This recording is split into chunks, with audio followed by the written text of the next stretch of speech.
Crash Course Live is presented by Smash It Demolition Derby and the 2016 Bash for Cash. Demo Derby Masters.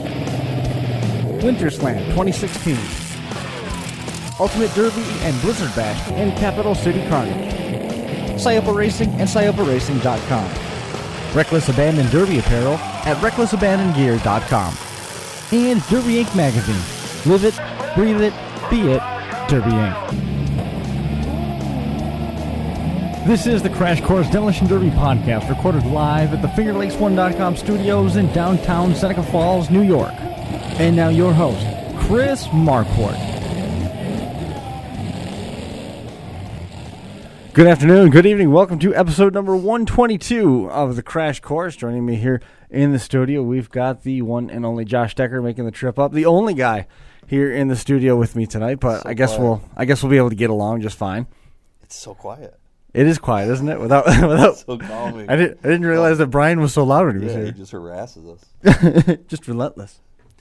But in any case, we've got Zach Riggs joining us for his first appearance on the Crash Course. Excited to have that conversation with him. And then Pete Hansen, going to be talking about how the former Demolition Derby driver is coming out of retirement to run at the Bash for Cash, which is going to be a lot of fun to get into that conversation. But how's your week been? Good. Working on a shocker right now. I've been rolling on that. Actually, You come up with anything new to do to that shocker? No. Just some old tricks. It's stock class, you know. I actually did a little hustling this weekend. I was broke, so I went and bought a bunch of $100 cars and sold them, and I felt good about it. I saw you had there was a couple Fords that you got rid of. Junk.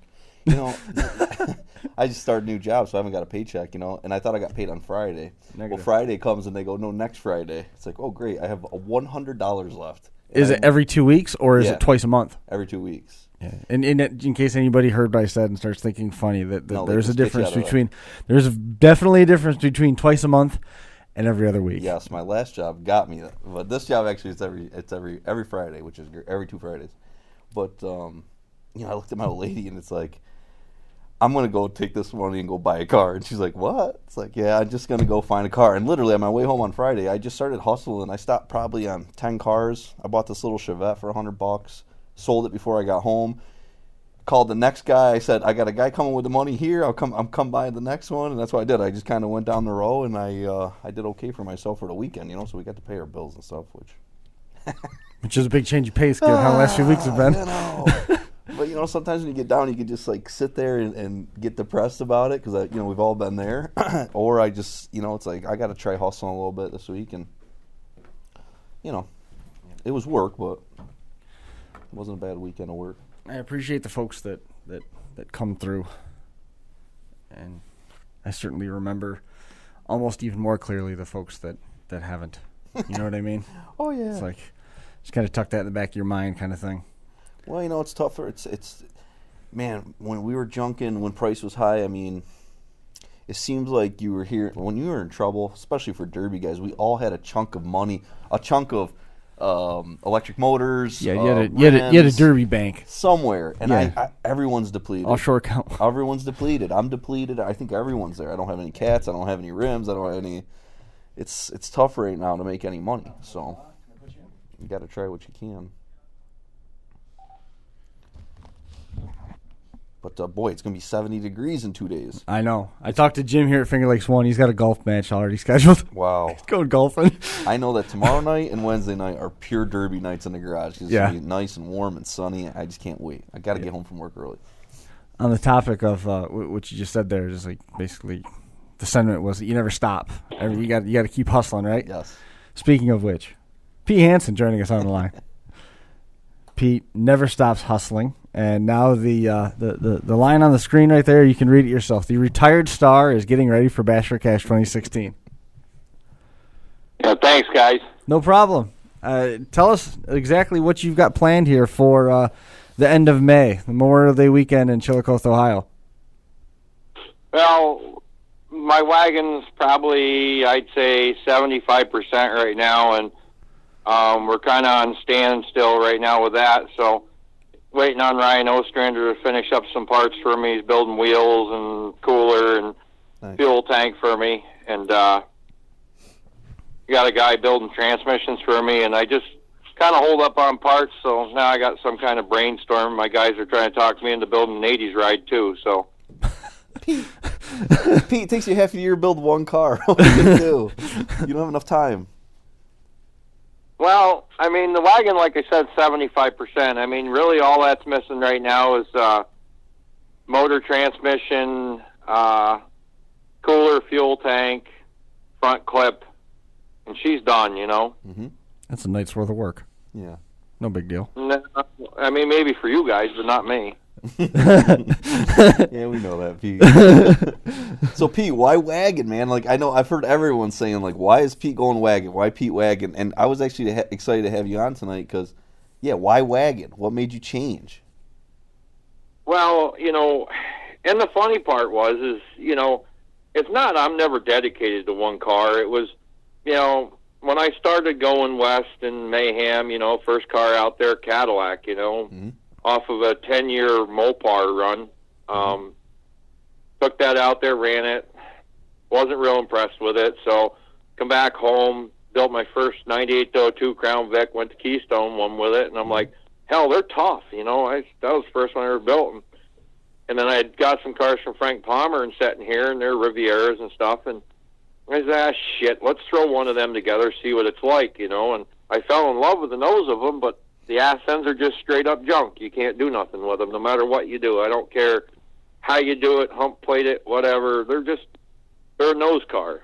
And I looked at the whole picture, and I says, you know, 1998 was the last time I owned a wagon. That's my first year. Back through the years and thinking about wagons, and I said, God, I mean, I want a pile of bone stock shows with wagons. Mm-hmm. And so I said, what happens if I build a wagon? What's it going to be like? So, you know, I kind of went down through it and deciphered that's what I was going to do. I was going to build a wagon, and I mean, you got both ends that are really good. I mean, I think it'll carry me farther than a Riv will. Interesting. So you're liking how it's coming out? Oh yeah, badass, dude. I mean, it looks neat. You know, it's definitely, it's not the normal cookie cutter wagon build you see out of Ohio. It's definitely a little bit different. My own kind of twist onto it to see if, you know, I might be wrong. I might be way out of my elements. I might be, you know, who knows? But, you know, I'm looking at everybody's, you know, a couple hits. They TP in the middle and the roof and the back, and they kind of roll in. And I'm looking for a whole different aspect out of this car. So. Well, people are going to be excited to watch that. I'm interested to see. Because, I mean, there's been guys building them wagons forever, right? Right. And to say I'm going to change up their formula, I'm interested to see it. I'd like to see how it goes. Are you going to run it backwards, Pete? Or are you going to run it frontwards? Well, that's why Ryan Ostrander's building me a gas tank, because I couldn't see over my 50-gallon tanks I usually run. So, yeah, it'll be going backwards probably more than, well, I don't know. The front's going to be just as good as the back, but, I mean, I'm going to go backwards as much as I can to see what it'll take. That's awesome. You know, but I ain't going to be afraid to use the nose because I got the nose built right, too. Right. So whatever came of all this Chris Förster stuff, your attention now on Bash for Cash, you're not going to go do any head-to-head battles with him? Oh, that's later on in the year, I guess. Oh, okay. Kind of hog wild or something, or whatever they call it out there. He wants that me to one come in out October, there right. and battle it with him or something. I'm not 100% sure how it's going to go down. Well, you'll probably be able to drive this. Chris is smart now. Did you call? This whole 80s car build deal is just really, I don't know. I think I go out there and just use as a bumper, you know, a bumper car, but, you know, get banged around, beat around, and I probably won't be where I am with the wagon. I mean, at the end of the night, it's just because I know old iron and I don't know the new stuff very well. I mean, I got some good friends that know enough of them and know enough about them. I think we can get somewhere with them, but it'll be interesting. So you're definitely trying to build two cars? Is that what you're saying now? Yeah. Jesus, Pete. Okay, so let's go hypothetically here, right? Pete comes to Basher Cash, hypothetically, with 2 different classes and takes both classes. Would that be the craziest thing ever? Could it be possible, Pete? Do you think people would let you? That will never happen. No. I'll guarantee you that. I'm pretty sure. Something you guys are going to understand, the older I get, it seems like the harder I like to run. So you're going to find me probably junking myself, before, I come out of the end of it smelling like a rose. I'll be twisted up pretty bad because I more enjoy anymore hitting harder than, setting back and just carrying a couple sandbags with me. Well, honestly, Pete, I think most drivers and you, as you're focusing on being one of the best drivers out there, right, on the national level, you got to win to be the best. And now that you've kind of been up there, I think most people would put you right there on top. You don't really have to prove that anymore. So I could see, like, what you're saying makes a ton of sense. Now you're just going to go enjoy yourself. And your cars are hard as hell. They can take a beating. They'll last. It's like, let me just go ruin some guys' days because I've already won a lot of derbies, He has. What does he got to prove, Nothing. Yeah, I don't think. It seems like, after Topeka, with me and Ryan out there and just the even though whoever won that night, Darrell and them guys, Clemens and stuff, it seemed like we got more of the public eye than the winners did, Absolutely. and it just seems like you put a hell of a show on. People remember who put the show on, not, don't get me wrong. Like in the turn back the clock, you can't take nothing away from, Trent, Josh, and, and them guys, the Bronze. They're top of the line. Yes. They're great drivers, builders, and that's definitely going to be a struggle. If we come down to that, but the '80s class is so different. There's so many different winners in that class. There's so many. The innovation of the sport, really, and the builder seems to be in that class. Yep. And talking to Ross Clark, and asking him questions and blah, blah, blah. And, he's been pushing me the whole time. He says, Pete, you don't need to be running turn back the clock because he says, the way you talk to me and the questions you ask me, you're supposed to be running the 80s class. That's why we got that there for guys like you and Toby. And, he just put a bunch of us in there. He says there's like 15 guys on his list that when they call and ask him a question on the rules, he just don't answer it right then. He says he sits there and thinks for a little bit and then re-asks the question about 6 times to get the straight question out of the builder so he knows exactly what he's going to answer. It's not just simple for him. Well, you definitely know, Pete, but sometimes just one word in a sentence totally changes the outcome of how a build goes, and those guys have been through it. They know not just to fire off answers. They got to really think about their answers, It only took 3 letters to completely change the complexion of a rule. That one time we were in the inspection line. Yeah. Remember that? Yes. Oh, I do. That was a heated conversation came. Yes. It was a couple words, and I was like, man, this totally we saw it firsthand. It went from what these guys had was legal to not legal, and it's like, man, it's one one word sometimes. Oh, God, yeah. Punctuation, just where you put your periods. If you're adding an S on a word that's, transmission cross members, Oof. whoa, that means I can have more than one cross member? Well, I went through with Keystone Nationals 2014. The rule said your transmission cross members, which I know what they meant, kind of overall a bunch of vehicles could only be so and so, but cross members is multiples. So I had them turning on that I was going to run a few different cross members, and at the end of each cross member, you're allowed a piece of 2x6 or something angle iron to hold it. So I figured if I run cross members all the way up through my frame rails and stuff and just dip them down around, I could plate my whole frame literally, and it was. We had things really, really revved up over that. And, awesome. It's fun, but still, all in all, at the end of the day, you do got to understand what they're trying to tell you, the rules, and you just got to step back a little bit and say, I don't dare do that because I know I'm going to have to cut it when I get there. I'm just wasting my time.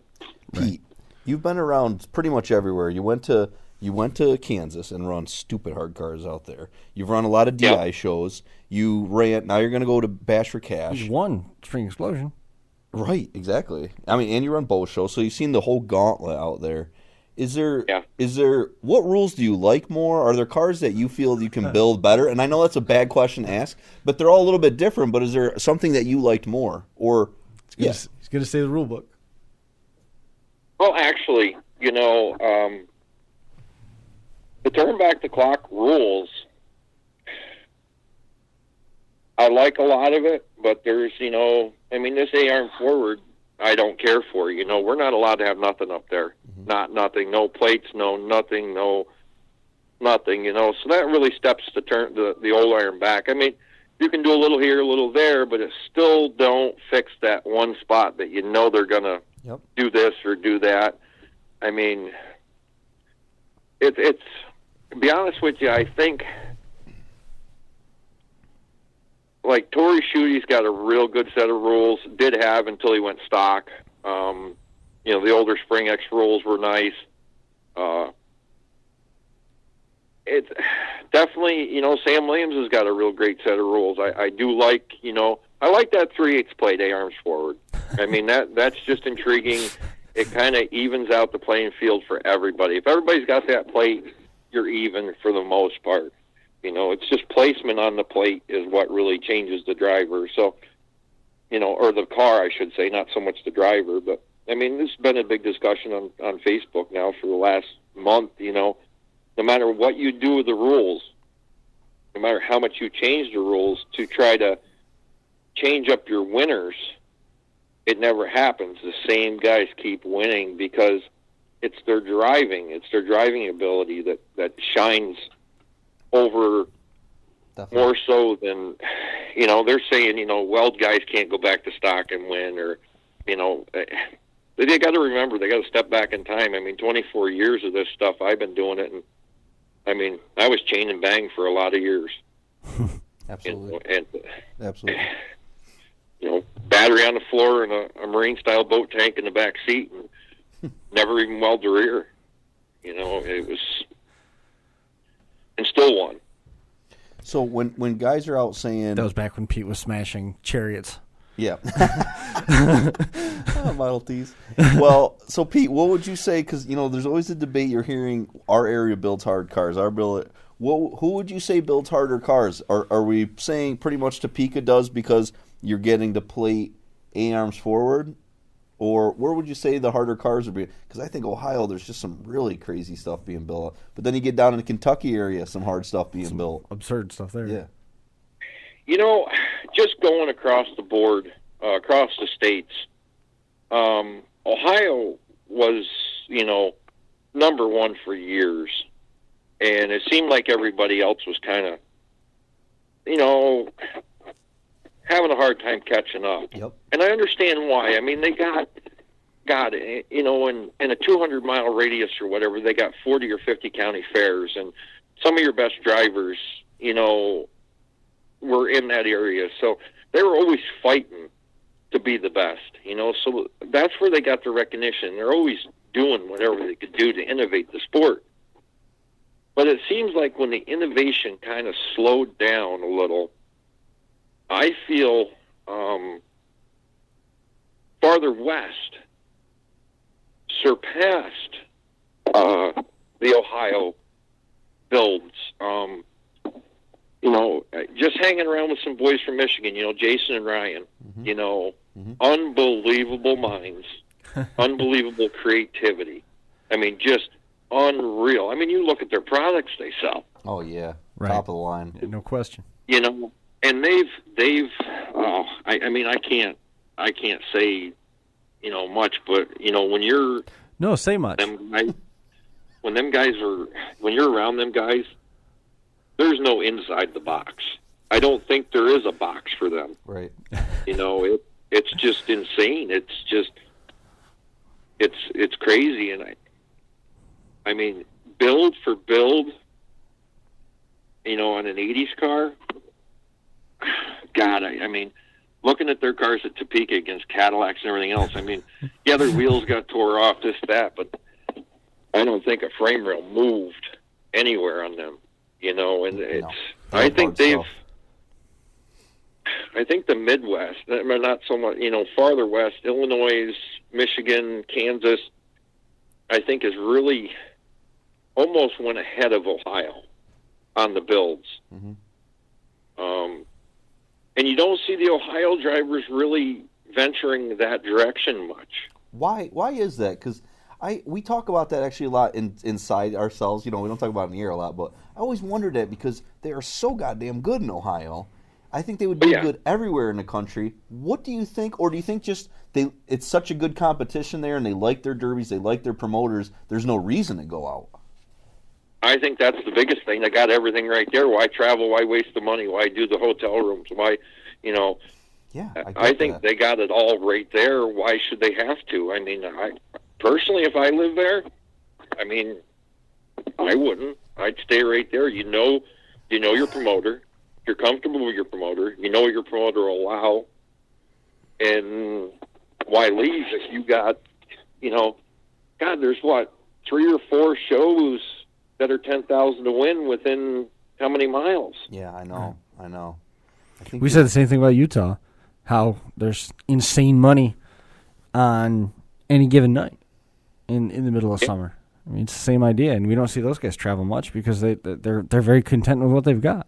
And now coming back home after we've gone and seen all this, it kind of screwed up how I look at everything locally, Pete, because I saw that there are areas and groups of guys that love their promoters. They love their shows. They love their derbies. They love their styles, their builds, the money that's paid out. It's all worth it to them. They enjoy it. And then you come back home, and it seems like in our area it's kind of been going the opposite, where guys are getting burnt out. They're sick of this promoter. They're getting screwed. The payouts are low. There's nobody in the stands. And it's like, boy, how do we get what these guys have and bring it back to our area? And that's what I'm trying to figure out is what are the differences? Why do these guys love their areas? And we're back here saying, I want to drive to Ohio. I want to drive to Kansas. I want to drive to Utah. Well, I think the difference is, to be honest with you, Josh, and sitting back and looking at it, I know a lot of these guys out west, but I don't know them personally. I know them as a driver on the track. Mm-hmm. But I think if you look back through history, don't get me wrong, there's a lot of history in this area, in your area. But mom and dad, just for say, and my dad was a butcher, my mom worked in a factory, type deal. He derbied. I stuck with it. A lot of my friends gave it up. Probably same with you. Yep. But out there, motorsports is a different world. It's a lot of them are row crop farmers. They got all this spare time when crops are growing, I guess you'd call it.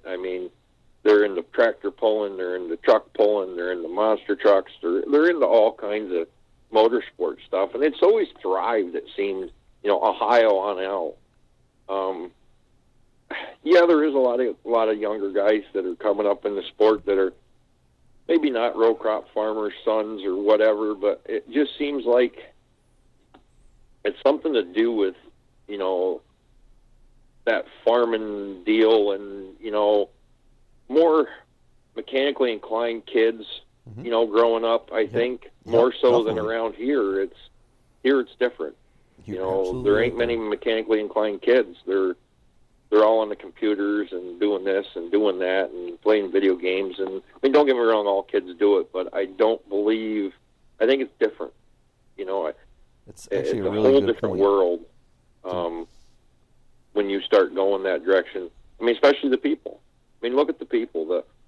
You get into areas, God, your arm will wear out from waving driving down the road. Yeah. It's just around here we're ignorant people. We're not like the South or the West. It's different.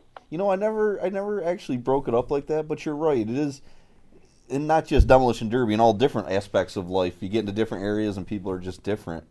I was wondering the other day if it had to do with like venues, because like when we went to Utah, why is it that Utah gets 10,000 people in the stands every fair, and then you come to New York and we get 2,000?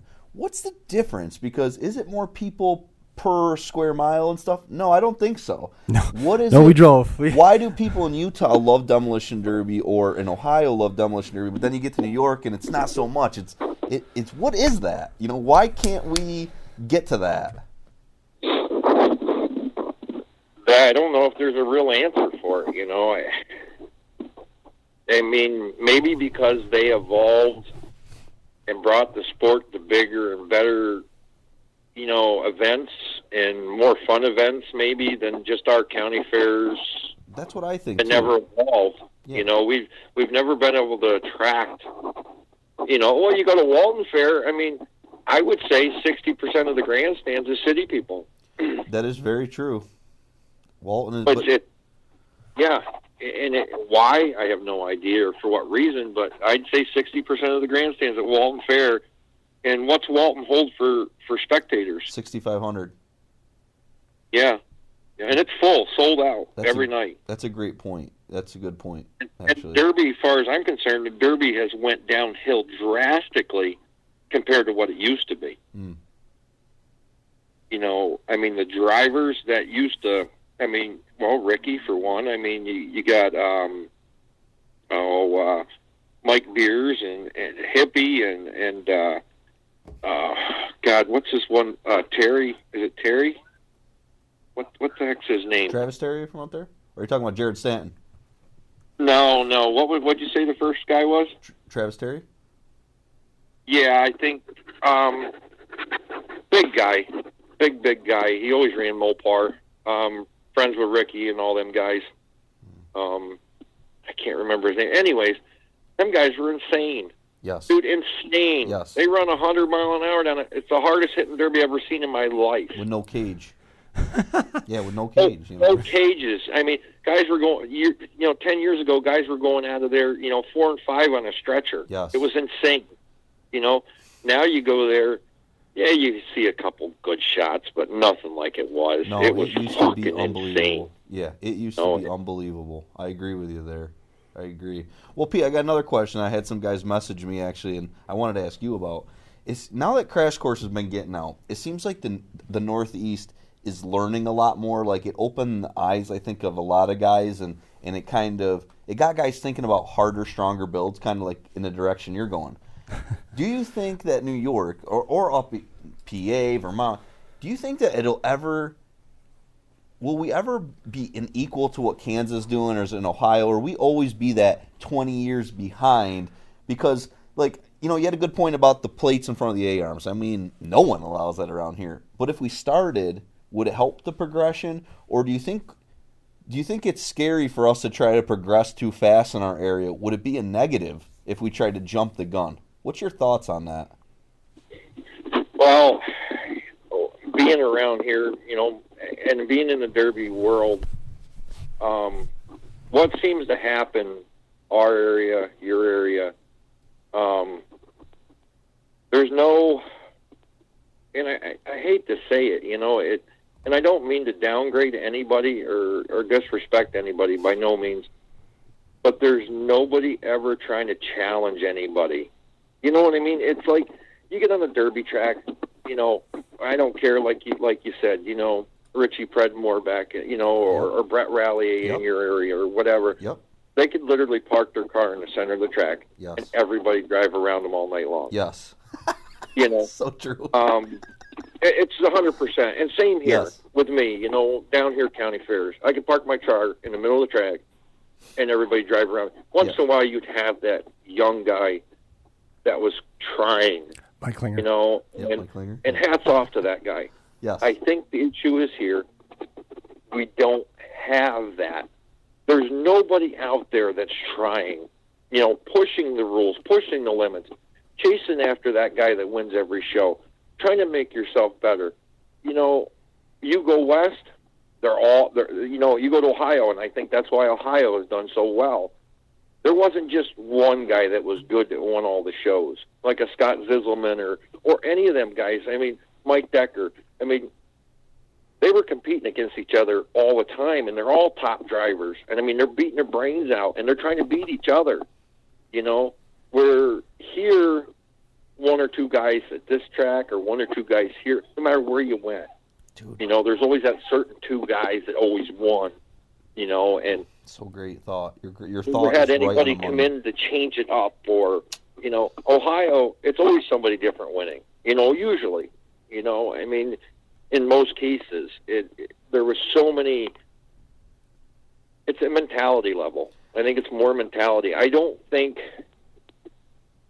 New York State or Pennsylvania can support a well-built car show because guys got it stuck in their brains that, oh, they can't beat Brett Rallier or they can't beat Richie Predmore Absolutely or true. Pete Hansen Absolutely true. or whatever. Oh, if he's going, I'm not even. And why do they have that set in their mind? No clue. I've never put that in my mind ever in my life. That's one word that does not get said in my garage. Can't. I can't. No, that's bullshit. Everybody can. You just got to sit down, buckle down, put the time in the car, and go out and wheel that son of a bitch and win it. You know, it's just, I don't get it. This area sucks for people not wanting to achieve and move forward. I was talking to a couple drivers, and the one guy said, well, I'm just happy if, you know, I figure I'm going to get this much for showing up, and anything above that's a bonus. And the other driver that was in that conversation said, and that's why you're nobody. That's why you don't count, because no matter what, the first day that I had a car, when I left the garage, I was finishing in the top two, because if I didn't win it, I was going to take myself out trying to win it. Damn right. And every time I leave the shop, that's my mindset, and that's why you're nobody, and I've got the wins that I've got. And I was like, whoa! But the thing is like, I think it was Yogi Berra. This the 90% of the game's half mental, you know, and that's kind of what Pete's saying right there. There's so many people that just kind of throw up their hands, and we've talked about some of the guys that go out there to be heroes. Another one of the pieces of the puzzle from the Ohio thing is Pete sort of touched on it. Is we've had driver turnover in Ohio and some of these other Midwestern states.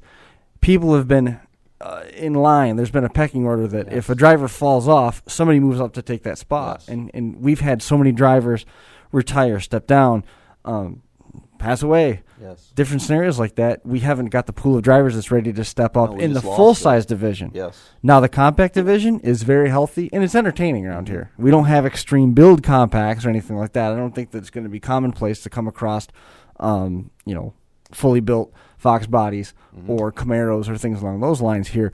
But at the same time, there's options out there for that. But I think the big piece of that puzzle is as Pete was alluding to, the mental game part of it, and then just simply the turnover piece where we didn't have the drivers that were ready to step into those shoes. There was gaps. I've never heard someone break it down like he said it, but he's so goddamn right, because great competition breeds great competition. I mean, the more competition, the more drive, and he's so right that all these guys are pushing each other better and better and better. The harder it is to win, the harder it's going to be to win. Yeah, in our area, you know, for a long time, I feel myself, I was the kind of person that I wanted to be the best, and I was not going to let these guys that were junking me every goddamn day get to me. Eventually, I was going to beat them, you know. But I think Pete's right. Like, sometimes I say that to guys, and they look at me with this dumb look like, I ain't going out there and wasting $1,000 car. Brett's out there, and it's like, no. You know, to me, it's like, I'll junk $1,000 cars all day to beat Brett, and someday I will, goddammit. Or I'll, you know, and I've said it to Pete. Pete used to junk me so bad at Hartford, but I would say to Pete, it's like, Pete, we're going to beat you today. You know, at least we tried to beat you. And I never thought of that, but our area is so stagnant, and in other places are not. I got more respect for guys like you, Josh Decker, you know, and stuff like that for at least trying. Because you know what? A reason why, you know, I kind of stepped out of this area is because nobody was even trying. It wasn't even fun anymore. You know, now I get to go out the bash. I get to go here. You know, it's a challenge. Yeah. These guys are going to be coming. I mean, they're not screwing around. They're all breathing the win. Yeah. The best you had wasn't a challenge, Josh. It's a totally different mindset. Of totally different drivers. They're not scared. They're not afraid. But it helped push you to the next level. Hansen's on the track or Brett Rallier or you know, I mean, you think about it. I mean, the Bronze have won the turn back the clock class. I don't know how many times. But all them guys still keep going because they know in their minds and in their heart they can beat them. Yep. And it will happen. Yep. You know, I mean, we've all lost. And I don't care who you are. And if you think you can't lose, well, you need a wake-up call. Mm-hmm. You will lose. Mm-hmm. You know, and it's not a big deal. You go home, you you shake the guy's hand, you congratulate him. You don't get pissed. You go home and you recoup and figure out what you did wrong and go back. You know, you don't stay home and never go back. Exactly. You know, that's the wrong mindset. You always got to keep chasing it. You know, to see how good you really are. Let's see how good I really am. You know, me and Russ were talking about youth class kids, and we got to come back to we talked about it probably an hour the other day, and he's like, dude, I'm telling you, I got some of the best youth drivers that'll blow your mind. He says, but it seems like a lot. He says, I got one particular that is not going to be really driving anymore because, you know, mom or dad is this or that. And, you know, and he says, the kid has got so much potential, it's crazy. He is going to be the next Toby Hiley or whatever. He says that kid can drive at the age of like 15. You know, it's insane. But, you know, and some people can't see it. Some people can't look and see a driver. You know, if you're born with it, you got it. If you don't got it, it ain't going to come. You know, it's weird, but I've said it. I can't drive. I've seen excellent drivers. I've seen shitty drivers.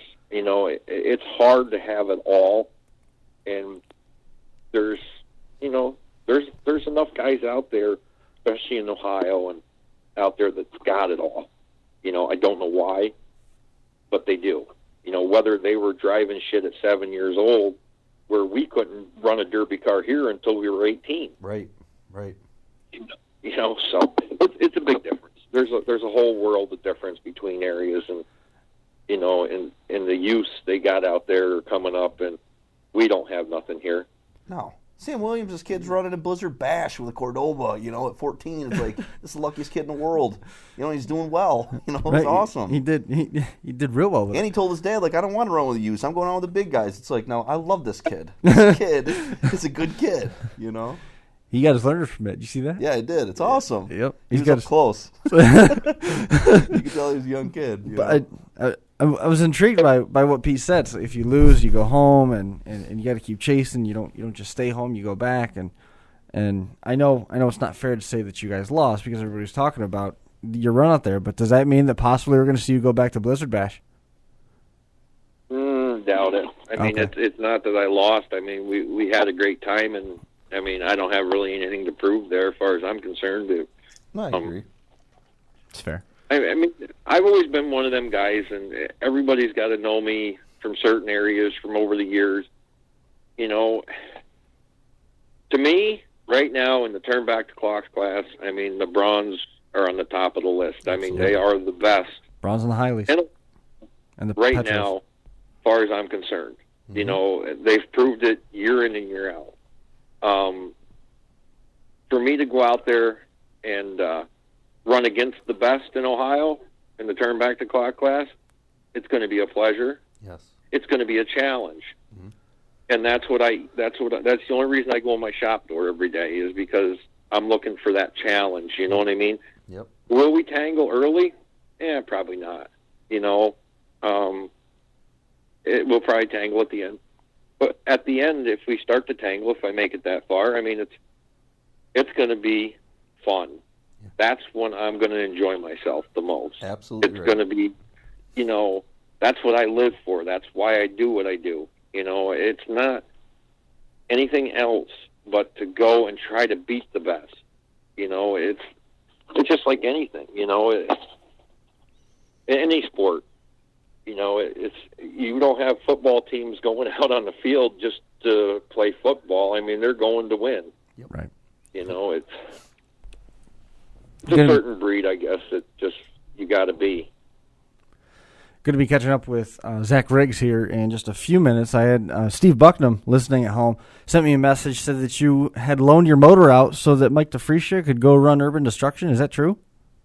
Yeah, that's 100% true. I loaned my motor out to Corey Roman last year to run, I think, 2 or 3 of the Reckless Warrior Tours to finish up his thing to win that. And I seen Mike was wanting to run Urban Destruction, and it wasn't getting his motor back from Brent. And I says, go over to Corey's and grab my Dominator. I said, Brandon Dixon allows you to leave the front plate onto it. I said, you'll be golden. I says, and Brandon piped right back in and said, yeah, you can leave the front plate on it. Just can't have no DP and stuff. And I told Mike, I says, go get it, buddy. It's fair game.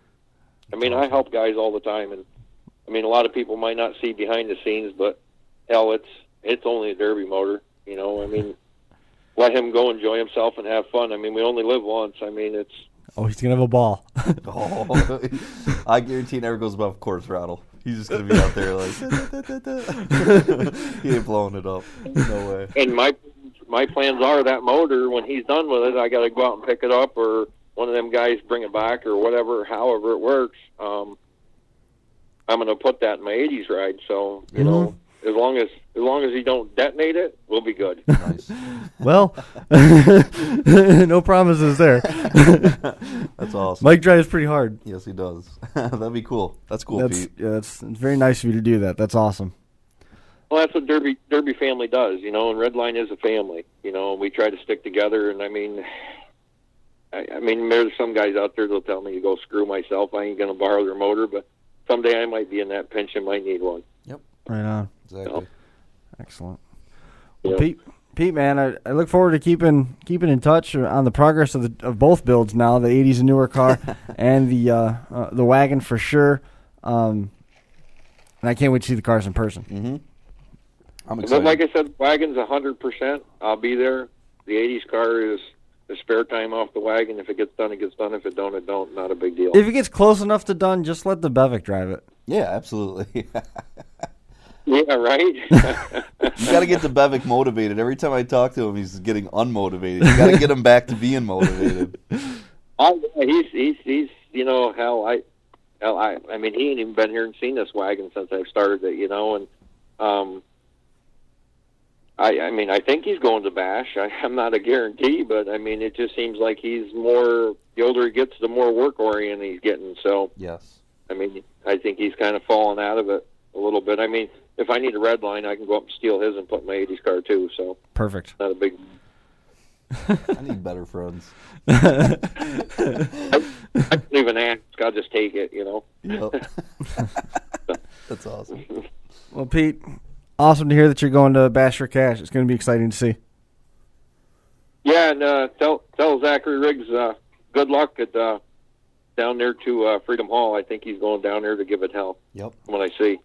Awesome. He's been having some motor issues, I guess, but tell him good luck and have fun and be safe. Sounds good, Pete. We'll catch up with you soon. All right. You guys have a good night. See you later. There goes Pete Hansen getting ready to go to Bash for Cash. That was a great conversation. 2016, real good conversation. A lot of people weighing in on that. We got to get Zach on the phone here, and we'll talk with him about his upcoming schedule. But we'll run through some ads for you quick, and we'll be right back. Capital City Carnage will kick off the 2016 schedule for Ultimate Derby, paying $30,000 to win. The show is open to only 100 cars with slightly lighter build specs than Blizzard Bash. The feature field will be set by a series of 10 qualifying heats, and only around 20 cars will make the A main. The Elite program will open the season for Ultimate Derby, which will close the year right back in Topeka, Kansas Expo Center with the 2016 Blizzard Bash. But first, we'll crown the champion of Capital City Carnage April 29th to 30th in downtown Topeka. For more, visit www.capitalcitycarnage.com.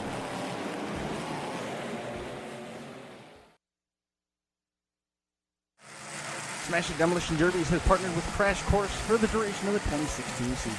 Offering more than 40 shows throughout Ohio, they are the promotion group that oversees the annual Bash for Cash. Scheduled for May 27th to the 29th, the Memorial Day Weekend Classic is now 3 days long and will feature 3 main events paying in excess of $10,000 to each of 3 drivers. The DEC Header Compact run Friday night with their feature set for Sunday, paying $10,000. The DerbyTees.com Turn Back the Clock and Big Rock near 80s and newer will also pay first place more than $10,000 in each division on Sunday night. Light trucks, youth cars, the wire class, 80s and newer wire class, full-size trucks, street stocks, and 5-foot full-size outlaws fill the schedule as the show moves to its new home at the Ross County Fairgrounds in Chillicothe, Ohio. Again, that's the Bash for Cash 2016, May 27th to the 29th in Chillicothe, Ohio. For more on the Bash for Cash or Smash It's County Fair schedule, visit www.smashitderby.com.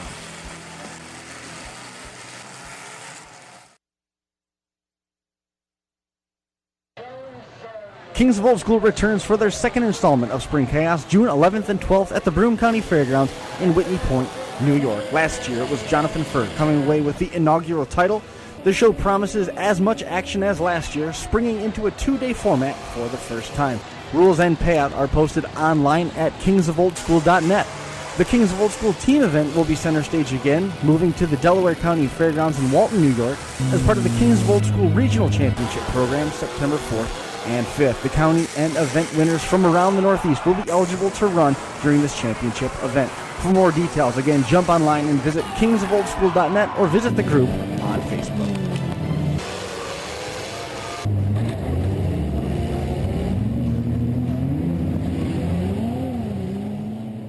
It's Truck Month at Layton Hills Chrysler Dodge Jeep Ram. You can get the best deals of the year on all of our Ram trucks in inventory. Plus, if you're a current or past customer at Layton Hills, we're offering you an additional $250 customer loyalty rebate. And if you live in northern Utah, we have an additional $250 Great Neighbor rebate too. So during Truck Month, we have a new 2016 Ram 1500 SLT Crew Cab. And after dealership discounts, customer cash, and Truck Month rebate, it's yours for only $39,115. We're going to take advantage of these savings during Truck Month at Layton Hills Chrysler Dodge Jeep Ram.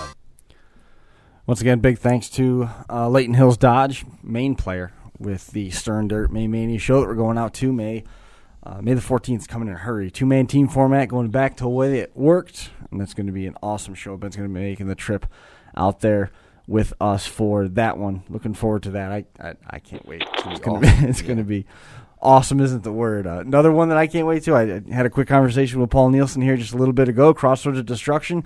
That's sitting out there May 6th and 7th, 2016. The Freeborn County Fairgrounds in Albert Lea, Minnesota. 80 chain class, 7,000 to win, 6th through 10th. Still plays 200 to win. Old Iron class, 1,500 to win. They're paying the top 5 there. They're open to the first 20 entries. Same thing for the trucks, 1,500 to win, paying the top 5. Rookie 80s and newer, 500 to win, paying top 5. Open to the first 20 entries. The top 3 have the option of going to the adult feature instead of taking their payout. Why wouldn't you? Absolutely. Why wouldn't you? That youth feature out there last year was just as good as anything that we saw in any other classes, and those kids could absolutely hang. Inspections May the 6th, 80s class. Entry fee is $200 through the 31st of this month. It's $400 for all points forward. $50 comes back if you pass tech on the first try. It's going to cost you $25 each time you have to retech. Paul Nielsen's number, 507-383-6094. And the Caledonia Crash and Jam Festival scheduled for the 16th of July at the Livingston County Fairgrounds in Caledonia. That show, Kenny Swingle overseeing that. Heavy-hitting productions is the main class, so to say, heavy-hitting rules. So that's going to be a ton of fun, and they're also applying those to the compacts. So some pretty extreme compacts waiting out there. 1,100 to win, 350 for second, 200 to start the feature, and that's from 5th on down. Nice. So from 5th on, if there's 20 cars out there, back all the way to 20th is going to get that money. Full size, 1,400 to win, 450 for second, 300 to start the feature. Again, that's 5th on down, 500 to win in the junk run. More than $7,800 in prize money. Kenny Swingle again, the promoter of the Caledonia Crash and Jam Festival, 585-447-7939. And lastly, before we move into the conversation with Zach Riggs, just want to let everybody know, Full Throttle Racing Spring Showdown still sitting out there, Boonville Fairgrounds in Boonville, New York. $15 a person. Again, that's also going to be May the 14th, full size, $1,250 to win, $500 for second, $200 for third. Compact division, $1,000 to win, $300 for second, and $100 for third place. $15 a person. You can find out more if you search FTR Spring Showdown on Facebook. So now, if you live up that way, you got to go to that show in Boonville. I was talking to those guys this week, and they come talk to me, and another good group of guys that were really burnt out of their area, having just bad derbies, and said it's time for a change. And a group of guys came together, and they're about to put on a great show. They're working a little bit with Gully, so you know everything's going to be the best. You know, Gully's a great promoter. And, if you live up that way, Boonville, be there. I think I've heard a lot of people talking about it, because I think that area is so stock. Guys are sick of it. Bernard Huxley Yeah. has accomplished something Okay. in conjunction with the FTR show. John King is coming out of retirement and is going to be driving in that Get show. out. Yep. Absolutely. What class, John? I believe he's building a compact car. Well, it just says he's building him a car, so I'm not sure what he's driving in. May the 14th. That's awesome. So that's going to be good for John. Yeah, I know, right? That's actually good because promoters need to. If you're a promoter, you should be derbying. In my eyes, you got to be derbying to stay in the game, and it's good to see John get kind of back in the car. How did it make you feel when Pete Hansen said that your best efforts were not of any relevant competition to him? I believe it. I went against Pete a lot of times, and Pete was always just so far better than me. Yes. But Pete, like he said, he had more drive, and he was trying harder and doing more work and spent more time. And he deserved it more than I. Yep. You know what the thing is he could win a derby from atop a Jersey barrier. Zach Riggs joining us here. Zach Riggs joining us here on the hotline. Zach, man, welcome to the show. Ben, how you doing, buddy? We're doing all right. Josh is here with us as well. Excited to hear you're heading down to Freedom Hall. Tell us how everything's been going in terms of getting those cars together and heading that direction. Can y'all hear me pretty good? Everything's been going well? Yeah, everything's been going pretty good. I'm not going to sit here and lie to you. We've been struggling around the shop a lot. We just broke down the top end of the motor last night and found 2 cracked pistons, so we ain't going to be able to make it to Freedom Hall. So I had a good buddy, Nick Cohen and Trenton Gray from Illinois. They hooked me up with some Collier motors. So we're going to make it down to Razorback Rumble this weekend and see what we can't do. So that's awesome. I seen Zach. It seems like over the last 6 months to a year, everyone's been watching what you're doing on Facebook, and you've been building some sick cars. And I just saw the one that you were building, you guys are having some troubles with, and I think every Derby guy's kind of been through that. But today, I liked your post a lot about not giving up. Like sometimes you just get so upset at something in the car, and it's easy to give up and walk away from it. But it's the guys the true champions don't give up. They go figure out a way to do it, and that's kind of what you guys are doing. Yeah, absolutely. Yeah, that makes a lot of sense. Like last night, I broke the motor down. Saw that there was 2 cracked pistons, and right then and there, man, my heart dropped. Yep. I wanted to give up, but I have a lot of people out there, especially in the Derby world.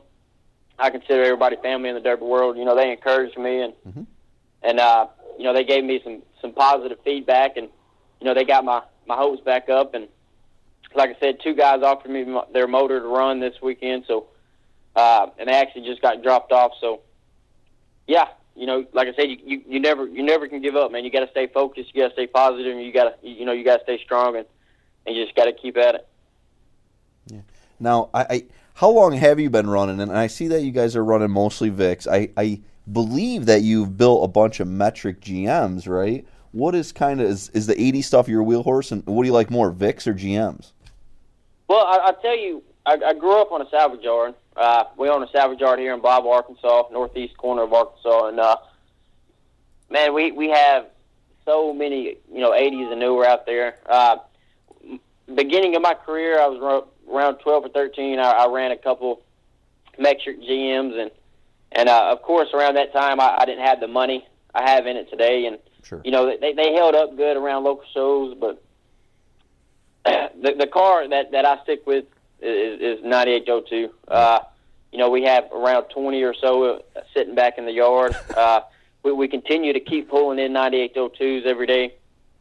So that's the car I build, and that's the car I know best, and hopefully I keep learning, and hopefully each car is better and better. And like I said, that's pretty much, I stick with Fords, old iron. I get a bunch of old iron in, but I always trade it off or sell it or do something with it. I'm not an old iron guy by no means. So let me ask you, when I think of Arkansas junkyards, I just think of Chevy Impalas as far as you can see, and Chrysler wagons.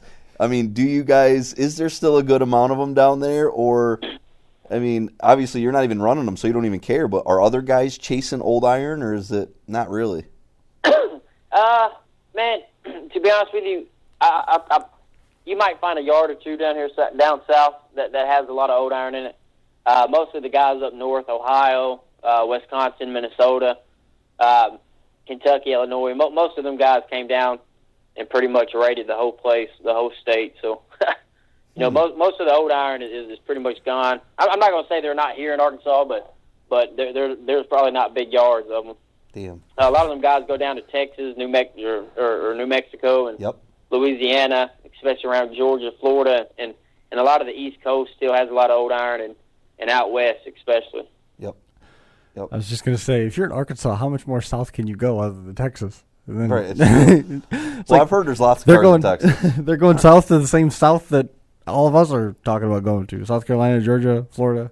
So Texas, New Mexico. the rules down your way, do you feel that they were always leaning towards 80s and newer, or is it just how it rolled down there? Like, is everyone else also building 80s and newer, or are you seeing guys building old iron where you are? A bunch. Well, to be honest with you, all the fair shows around here are completely dead. 10 years ago, fair shows around here, you'd have 100, 150 cars. A 2-day derby, bunch of old iron. Nowadays, you have a few old iron, but the rules just don't fit me. The rules around here fits, the local guys, the small town guys. Me, I don't run, small shows because of the rules. You can't have cradles, you can't have, training protectors, you can't have braces on your rear end. You can't have aftermarket parts, sliders. So them shows just don't fit me. And a lot of local shows around here with a 100-mile radius where I live, there's probably a good 8-9 shows, and they're just completely stock. I mean, and when I mean stock, it's completely stock. So how did you evolve into building the stuff that you're building now? Because, boy, some of the stuff that's coming out of your garage is just beautiful. How did you get from building, at your county fair, watching that 12 years old bone stock to all the way to this progression down there? A few local guys took me under their wing. They taught me some tricks of the trade, at least to compete. Not compete at this level, but to compete at a county fair, especially around here. And then, one day, it just grew on me. Demolition Derby is just, it's my passion. I have a love for the sport. In high school, I played football, baseball, basketball. I quit all that, because I wanted to be in the shop more. And one day I just woke up and told myself, I want to be the best. Hell yeah. I want to build cars to compete with the best, like Bobby Whitaker, Hell yeah. or Adam Fucci, or the Ingrams, or Bobby Whitaker, or Toby Hiley and them guys. Hell yeah. So I started going up north, started watching all these big shows, and really started, building relationships with fellas in the derby community. Yep. And I think that's the number one key is building relationships. The more relationships I built, the more they helped me out. And like I said, now, there's a few guys out there, I'm not going to say their name, but, they took me under their arm, and they really helped me build these cars, and they really teach me a lot. And I can say today I can compete on a professional, level. Yeah. I think a lot of the guys that are big names and really good, I think they are open to helping guys, but I think they're waiting for guys like you that they know are willing to put the time, effort, money. I mean, we used to hear that from Jimmy Johnson saying that he'd help the Geg boys out because they boys. They were his boys because they put time, effort, energy, they cared, they listened, and I think guys are going to gravitate towards you because they're like, okay, hey, this guy is kicking ass, and if I give him a little bit more, he can even kick ass more, compared to some guys that just half-ass their cars, and we can tell you're not doing it. Oh, yeah, I definitely agree with that, 110%. Like I said, I see a lot of people notice that, this is my passion, and I post all the time. I'm very grateful for the stuff I have, and I'm very grateful to push out quality builds. We build a bunch of customer cars. and like you said, a lot of people see that I'm willing to, to go to the extra length, and Yes. and I work hard, and I'm dedicated, and I think a lot of guys see that, and that's why I think a lot of guys help me out and give me tips here and the tricks here and there, and to get me to give me that extra step. So It's 100% true, man. 100% true. So what do you see? What's the game plan in the future here? Because I know you run some DI shows. You're trying to run over here at Razorback. You're kind of going all over. What's your game plan in the future? What's your goals? Is your goal to eventually hit every big show that's out there? Or are you just trying to stay in DI? Or what's your game plan? Well, I joined the military, so I was off for a couple of years. I came back. We decided right then, me and my parents and the family kind of got together, and we decided to spend a bunch of money on all this aftermarket stuff. Nice. My favorite promoter is Tori Schutte. Man, him and his staff, the DI Derby Icon staff, has been wonderful towards me. They treat me well. Mm-hmm. Have a lot of respect for them. Last year I ran most of all DI shows. I don't run local shows. I don't run small shows. My plan is to run every big show. In fact, this year, the schedule we have this year is, Razorback Rumble, Spring X Team Show, which we have a pretty good, same team as last year. Yep. We ended up getting in the money last year at Spring X. Metal Mayhem, signed up for Capital Carnage, so we'll see how that goes. We ran Blizzard Bash last year, team show, and it didn't work out in our favor. Them guys out west, especially Minnesota, Iowa, them guys just build different, and it was definitely something new to us. But we took Blizzard Bash team show, and we came back home, and we went back to the drawing board. So next time we run a UD show, we know what to expect, and like I said, it's just try and error, and we learned a lot from that show. But going back to the schedule this year, I going to Metal Mayhem, Capital Carnage. I'm really thinking hard about that $100,000 show. The climax. I got a wicked team show together for Sturgis at the end of the year in October. Plan on going back to Blizzard Bash. So I don't know. I think it's going to be an interesting year for 2016. As long as the motor holds up, as long as the drive line holds up, I think we'll be all right. Well, it's ambitious too, isn't it? Well, I'll tell you, we would love to see it at Capital Carnage. We're going to be streaming that one live. I'd love to see it go over that way. But the shows that you're saying, that's an awesome season, man. That's an awesome season just to run. And let's say you go out there and you have a great season and you win one or two, or you're just in the money. That'll be a fun as hell season. It's going to be, you got to build 5 cars. Yeah, you're going to have to build a bunch of cars. Definitely. Oh, we're pretty much ahead of the game right now. We got several cars built, so we're sitting pretty good right now. We just pulled in a '73 two-door Cadillac. We're really debating on taking that one to Capital Carnage. The Cadillac's done pretty damn good at Blizzard Bash Team Show last year. Old Iron, I think dominated.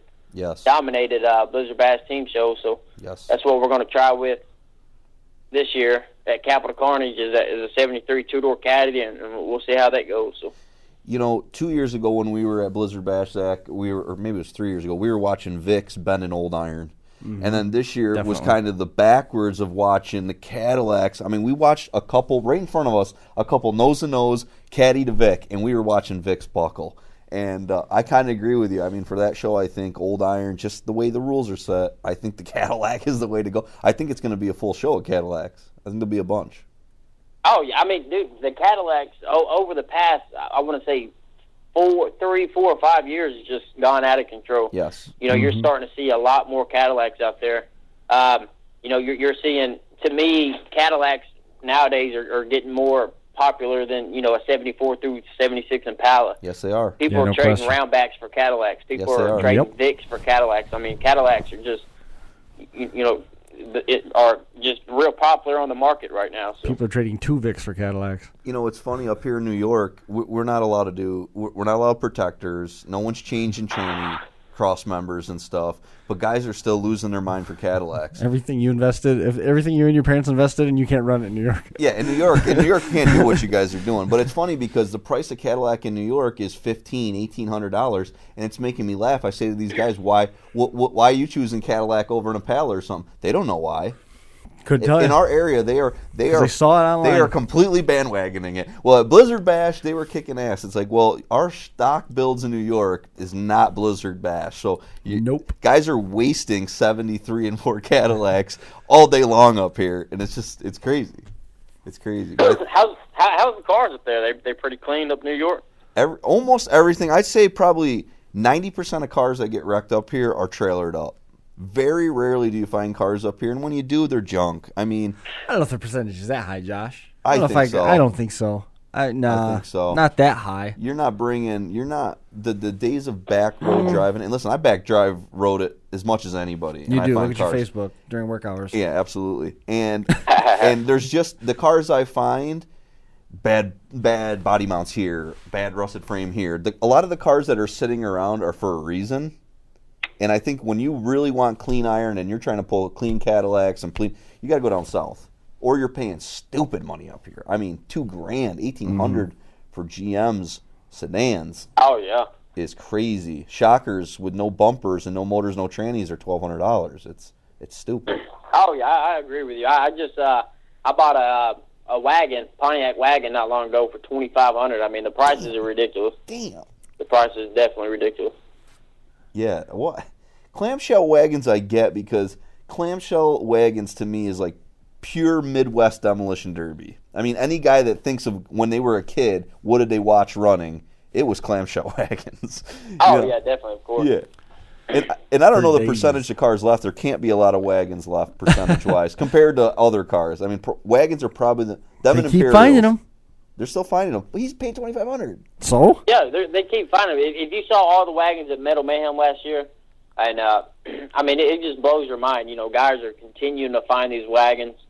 Hell, you figured you run out before too long. No. Now, down in your way, is there anybody that's like the Whitakers were, and I know Bobby says they don't have 40 wagons anymore, but is there anybody down there that's got stockpiles of wagons that you know about, or not really? Well, I'll be honest with you, I can't say names on here, you know. Yeah, that's fine. But I went to a yard not long ago.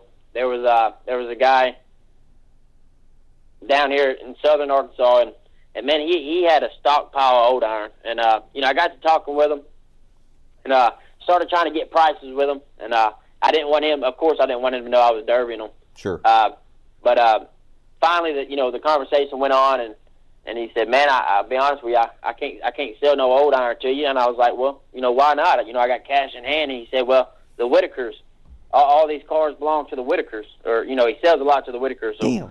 I don't know, it just goes to show, you know, the Whitakers come down and they buy a bunch of old iron from Arkansas, and hell yeah. And like I said, it's just hard to find old iron down here in Arkansas. And if they do, they're pretty much spoken for, or the price is too high, you know. Yeah. Jeez, come to New York. Yeah, there's a team down in Stanley, Virginia, the Good Old Boys Derby team. They have sort of the same inside track in this one corner yard that nobody knows of. Go up over the hill, and sure enough, there's just this pile of cars, and you can't get your hands on them. You can't get them, yeah. No, good luck. Yeah. Good luck. Well, not only will you not get your hands on them, you probably won't get out of there. But I think, is there a junkyard in America that hasn't had derby guys in there begging for cars? No, there can't be one. Not anymore. Not anymore. You know, any junkyard, a good derby guy. And anytime you find one, you know, you talk to your buddy, and then all of a sudden 3 buddies down or over there 2 weeks later, you know, it's like, son of a bitch, you know. Oh, yeah. Yeah, you're right about that, definitely. Well, I remember up here, Zach, years ago there was a junkyard in Maryland, and from Maryland for us is maybe a 6-hour drive, but all of a sudden a couple guys from up here in New York went to Maryland and drove cars home, like drove them actually home, and they let everybody know where they got them, and the mad rush to Maryland was like crazy that just everyone was running to Maryland to drive cars home, you know. Yep. And now if you go down there, there ain't a goddamn old iron in there. You know? Oh, yeah. I went down to Florida, I don't know, it was last summer I went down to Florida, you know, took a little vacation, and every time I'm out, man, I can't even drive down the road unless I look in somebody's backyard. You know, I'm always looking out. I went to Florida on vacation, went down to this big yard, and found it back in the woods, and, man, I want to say there was 15, 20 GM, 74 to 76 GMs, and every bumper was gone off of them. So, yeah, that just goes to show, man. Every yard, I believe, most of the yards around are pretty much picked through. I agree. Now, what happens, Zach? What happens when all the bumpers are picked through? Because now all the cars are picked through, but 5 years from now, all the bumpers are going to be picked through. Then what do we start doing? Well, I don't know. You got them now. You know, a lot of these big shows, especially like UD or Derby Icons, are starting to allow these these aftermarket bumpers. And what I mean by aftermarket, skink or chainless welding bumpers. So I don't know. I think it's going to have to go that direction of, like out in New York, there's no one that lets you build your own bumper, load bumpers. There's nowhere to let you load. That's not true. There's places where you can load bumpers here. Outlaw classes and stuff, No, but not fair classes. fair class loading bumpers. Fair classes, Oh my absolutely. gosh, you're just bending rails. Well, No, you're not, because No? the cars there run 14 times. God I'm damn. telling you. Okay, so we're talking about plated cars. Okay, I see what you're saying. But we're But gonna that's have how to, all the cars are built there. I want to start going. I'd like to start seeing fairs say, okay, you can run square box tubing and give you dimensional sizes and tell you what you can thickness, do. and grade.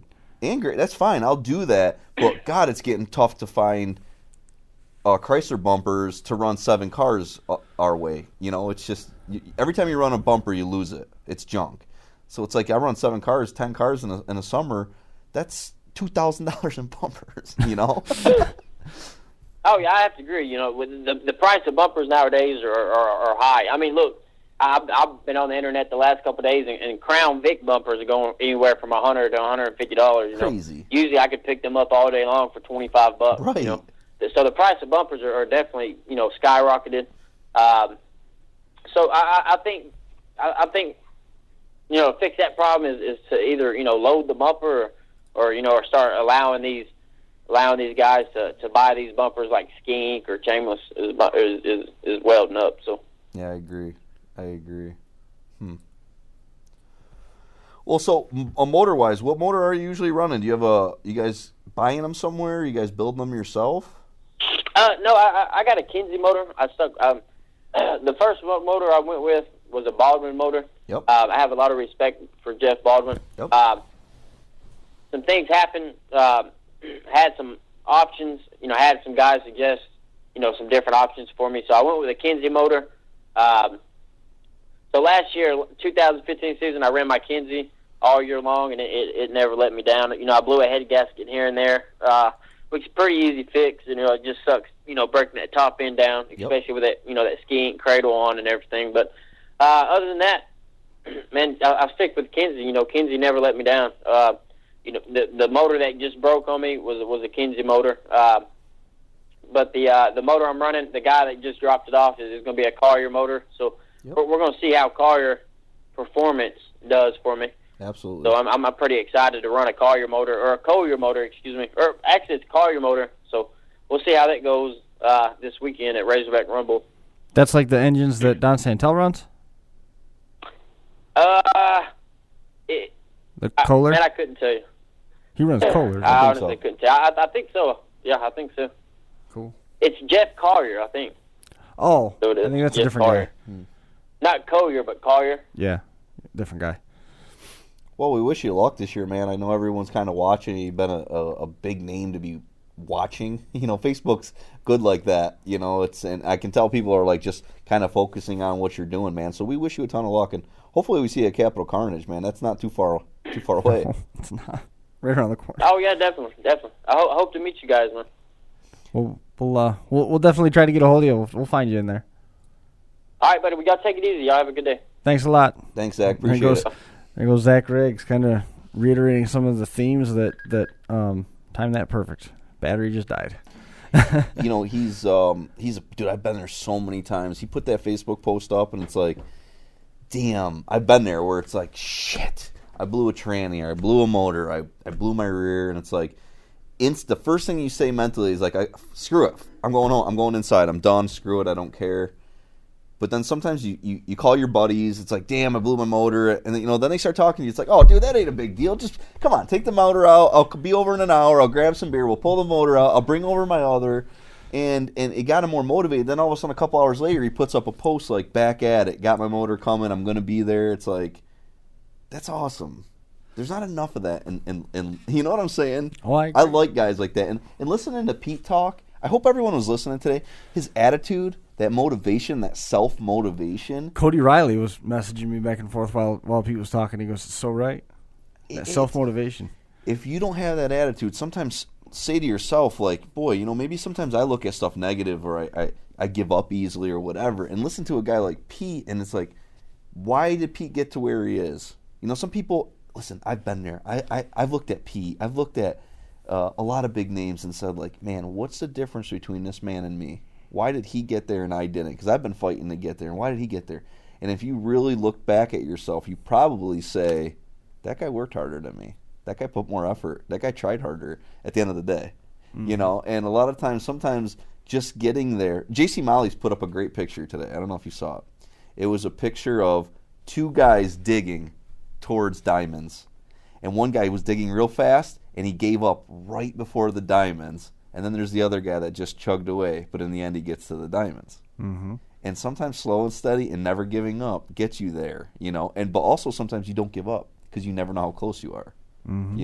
And a lot of guys are like that. Sometimes you give up, and what if that was a goddamn derby you were going to win? You don't know, and you gave up before it. I like hearing motivational stuff like that. It's so easy to give up. So you're basically saying you win every derby, you never start? How do you know? Maybe the one was the one that was going to change your life. And that's why I'm screwing. I've been talking to a lot of guys about Capital Carnage, and they're still trying to get more cars there. They're not full. It's mind-boggling to me. $30,000? You want to talk about motivating? $30,000 motivates me, goddammit. And I don't care what the little issue is here or there. Yeah, they're hard cars. I got to spend some money. $30,000. Okay, we were all trying to win. We've all been there trying to win 1,000 at a county fair, and you get pissed that you couldn't win 1,000. Now you got 30,000. You know, and you're not going to try to get it. You're dumb. You got to go. If you got a chance. Listen, if you live in the state of Maine, okay, it's probably hard to get down there. But if you're close in that area, can you imagine winning 30,000 right now? No, I can't. Yeah, it makes you smile. It makes me smile. It's like, I was thinking. I can't get my head around what that would be like, other than the fact that right away, about 14 grand is going over there on the side waiting for taxes. Well, that's true. You got to be smart that way. But I was like racking my head today. It's like, God, how could I? I wish it was local. Because I would find a car to run. I would be there. I mean, without a doubt. Get ready, because your Facebook is just about to light up. Everybody's going to be Please, saying. Man. I would look ever for get me a Capital Carnage. I'll tell you, when I win that money, I'll split it with whoever else we get there. I don't know. Just that's exciting. I mean, that day when you pull out on the track, you might be that guy that wins 30. Somebody's gonna. It's not a lie. It's not a fairy tale. Mm-hmm. In this $100,000 one, someone's gonna win $100,000. Climax. Somebody is going to walk away with that. That's guaranteed. I mean, that's stupid. $100,000. There's a ridiculous amount of money. Your life is going to change. God, someone get me over there. And it's if you're a nobody, and we're all nobodies at the end of the day. An average guy goes out and wins Climax, and they go win Capital Carnage. That's going to change your Demolition Derby life forever. Immediately, you're at the top of the game because you didn't get there babying it or sucking. I mean, you're up there. So for you, if you're a guy that says, like, I want to be the next Pete Hansen, which I've said that, I want to be the next Pete Hansen, you got to go get it. Somebody's going to go get it. Is it going to be you? A lot of that recurring don't quit theme coming out, and guy who doesn't quit ever, Butch Cisco, his motor never quits. Mm-hmm. Running at Bash for Cash this year. No shit. Yep. Awesome. Butch is going to be there. His boy James. Nice. And Matt Gaskin. No shit. Are all going to have cars there. I got a message from Ed Brewster, and he says that Butch is going to have 2 cars to run at Bash for Cash. He's going to have a car at Bash for Cash in competition, and Ed Brewster talked him into driving an RC car. Nice. Awesome. The last controller that guy held was for Pong.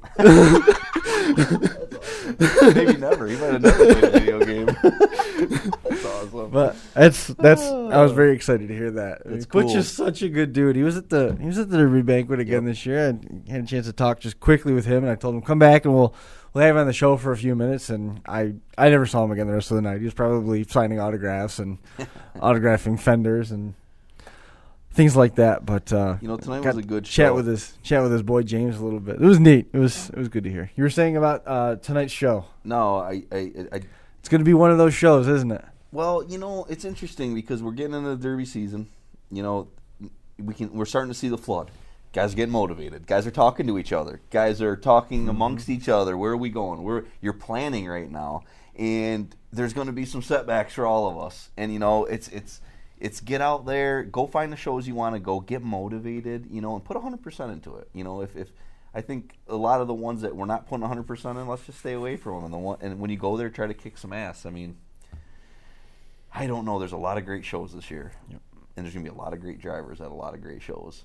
But you can make yourself a great driver by just going to the shows. You can become those guys. Well, one of the things I think that was kind of overlooked is that you can go online. You can go on WeCrash. You got all these different pages on Facebook and stuff. You can read how to build a car. Yep. You can read how to build it. You can get out the credit card and you can buy all the pieces that are mentioned in that thing. But when you've got somebody that's telling you how to do it, that's the key. Put your phone away, put your tablet away, put your computer away, and forget most of everything that you read. And just listen. You're not smarter than the person that's done it. Nope. Ever. I mean, Josh has literally watched people put in 100% effort on his cars for years. and so screwed up. But you know what? Listen, I've derbied a lot of times, okay? And I really, truly feel like I know a lot about demolition derby. But there's a lot of guys that talk, and I shut my goddamn mouth. Shut up and listen. And, I talked to some today. I was talking to Mike Brown today. It's like anything he says, I'm listening. These guys know what the hell they're talking about. And Zach's had a great point today. There's guys that took him under their wing. As guys get older, you should be a guy that tries to take people under your wing. If you're younger, try to look for a guy that's willing to take you under his wing. The two of you can partner together and help each other out. I had guys take me under my wing. It changed my life. Now I'm trying to help. And you probably shouldn't listen to me. I'm not at the point where if I'm taking under my wing, you should run to another wing. But I'm willing to help guys, and it's because people changed my life, man. I would have quit a long time ago if I didn't have guys like Pete. And now listen, Pete used to bash me right to my face, but also Pete used to say, but Josh, you should move this. I mean, you didn't put this in a good spot, or you didn't put your bumper on right. And, Pete was trying to help me way back then. And a lot of times I was mouthy. I mean, people remember I'd say, like, shut up, Pete, I don't care. Pete used to bust my balls about where I put my battery. I used to put it in the seat. And I used to say, shut up, Pete, shut up. Pete was trying to help me. Mm-hmm. He wasn't being... I took it as a dick. Like, Pete, I know what I'm doing. I'm fine. I bungee cord my battery into my seat. Pete is saying you're a dummy because someday that's going to fly out. And guess what? It did one day, and I learned my lesson, and I should have listened to Pete 2 years ago. You know what I'm saying, though? Right. Especially when you're young, you need to sit back sometimes and say, like, okay, I got to listen to this guy because this guy's won 200 features, and I haven't won any. You know? But, I mean, you've got the Gag Boys with Jimmy Johnson. Yep. You've got all the different layers of Petro that's out there. You've got the Nasty Dogs team out there with some of the younger Robinsons that are coming up through. You've got your own story. I mean, Gary Brown and you ran together a long time while your stuff was getting turned inside out. Yes. And he said to me, is it fair to say Bevic was under Pete's wing, or did they come together? So I'm not really sure how Pete really motivated Josh to be better. Josh was a good county fair driver, but I think when he got with Pete, all of a sudden, don't waste your time here. Pete was just like fine-tuning Josh. And I don't care what you say, Josh DeBevick is just right up there with Pete. Mm-hmm. And Pete's like, nah. Well, Pete, it's because, you know that if you and DeBevick were out there, it would probably be a great battle to watch, But Gary Brown was a guy that, like, stopped me one day, and he said to me, like, don't give up. I remember him. One day I was about to cry. I was so mad. They junked. I brought 6 cars to a county fair because I wanted to make the feature. They didn't let me win one heat, okay? Guys were pulling the same cars back out. From heat 2, they come back around heat 5 in the same car just to make sure Decker doesn't get in. Okay, this is what I was dealing with. They junked all 6 of my cars on a Wednesday night. And I remember Gary Brown coming up to me, and he's like, don't you give up, dude. These guys are working together. He's like, someday this is all going to change. Someday you're going to be the big dog, and you're going to start junking these guys. I never become the big dog, but maybe my day's coming. That's why I'm not giving up, because maybe I am going to be the next Pete. I don't know. I want to be. Pete tells me no. But I ain't giving up yet. And one of us is going to be the next Pete. One of us is going to be the next Bobby Brockway. Who is it? And that's Zach is a great example. He's a young kid that he's coming up in the sport. People are watching him. Who's I got a whole Seth Steinmeier, Austin Zastrow. I mean, I'm thinking of from Ohio. We watched him down in Sturgis. I can't believe I can't in remember his name. Ohio, watched him in Duvall. Sturgis. Oh, Logan. I mean, Logan's another one. You know, guys took him under the wing, and everyone was like, watch this kid, watch this kid, watch this kid. Why are guys saying that? Not because they think he's going to be good. No, because they could tell that kid listened, tried, cared. And look at Logan Duvall, man. He's badass. He's young kid badass. Zach's going to be another one, you know. It was a good episode, you know. Yes. I don't think people talk enough about keeping yourself motivated. It's a big part of life. Has to be. It's easy to get down. And the only one that's going to pull you out is yourself. Bootstraps, goddammit. I'm always pulling on my bootstraps. They are worn out. I can relate to that. They are worn out. It is a bad day when you pull yourself up by your own bootstraps and those break. Yep. I've been there, man. But tomorrow those straps are there again. Keep punching. That's what I was years ago. I met Ray Cingolini, and he said all you got to do is keep punching. Yep. And if you can still punch, then you're still in the fight. Absolutely. I'm right. like, that's crazy because you could be unconscious on your feet. He goes, "Are you still punching?" I'm like, well, I'm speaking literally here, boxing terms. That if you're unconscious on your feet, you're not really in the fight. He goes, if you're still punching and you land one just right, doesn't matter how awake you are, they're still gonna raise your hand. Absolutely. Did you watch the Kimbo Slice fight the other day? That's a prime example of that. Both guys they couldn't even pick their arms up. They couldn't pick them up. Finally, Kimbo goes like this. It hits the guy in the jaw, and the guy goes down. It's like all he got was that one arm up, and the guy went down. The guy could barely stand. You know, it was like, Jesus. That's brutal. That's how tired they were, man. You could just see the exhaustion, but he didn't give up one more punch. You know. Yeah. Hey, real quick, I got to go to Crossroads. Please let me go to Crossroads. I don't know what I got to do, Paul, but work on me over there. I've already. You messaged me today. I watched it last year and I loved it. You know. And I want to be back. That's my style, derbying out there. You know, it is. I want to go. It's a ton of fun out there. I want to go. And the group of guys are awesome out there. There isn't anybody in the pits that we don't know. I know. I mean, really, at this point, which is mind blowing when you think about it. That's where Bandow had that last finishing. Remember that nose to nose.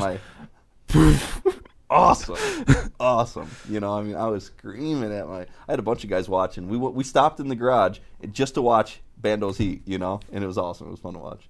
Yep. And I love them. So we're looking forward to it. Another trip that we're looking forward to. We've got Capital Carnage. We've got, after that, we go to Crossroads and then May Mania, and then we're home for a weekend, and then we got Bash for Cash the week after that. So it's a busy 5-week stretch.